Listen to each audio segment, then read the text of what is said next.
Jesus, he said, they can't hear or obey the Word of God. The people, his family and the people who watched him grow up, all they know is, this is the son of the carpenter. Now he's wandering around the countryside claiming to be the Son of God. Well, we know better. We saw him grow up. We saw him when he was toddling around in diapers. He's just like the rest of us, even his own family, going after him, saying, come home, son. Come home, brother. You've gone a little wacko here with all these outrageous claims you're making. We know who you are. You're our brother. You're our son. You're just one of these literal, earthbound humans like us.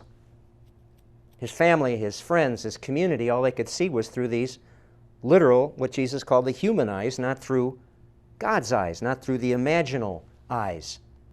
As Jesus said, they cannot hear or obey the Word of God that he was channeling. So when he preached at his home synagogue, they were outraged and they tried to throw him over a cliff. Blasphemy, they're saying he's uttering when he's proclaiming that the Messiah promised in the book of Isaiah has been fulfilled today. Here I am, he says. What's this? The little kid we saw in diapers, now he's claiming I'm the fulfillment of Isaiah's prophecy? The mob went after him to throw him over the cliff. Locked in the literal. They couldn't grasp the imaginal. Well, there's that old saying that a prophet is not without honor except in his own country and among his own people. Because they thought they knew this prophet, this shaman. He had no honor. All they could see was through these literal human eyes. He could have honor among the people who did not see him grow up. He was just a stranger, an itinerant preacher wandering into town. And with the honor that they gave him, he was able to perform miracles. He was able to channel this source power, this imaginal cabaret power. So because of this literal danger these earthbound members of the community present, this is why the shaman acts as a gatekeeper, as a separator of the wheat from the chaff.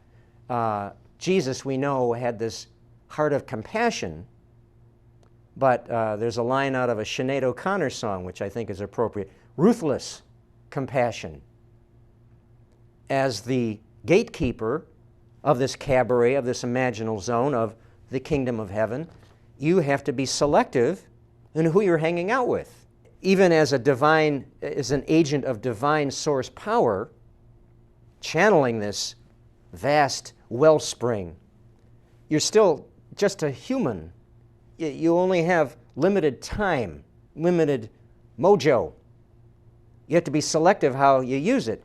Otherwise, you're just wasting it on these rigid, closed, literal people who don't get it, who resist it, who reject it, and don't waste your time on them.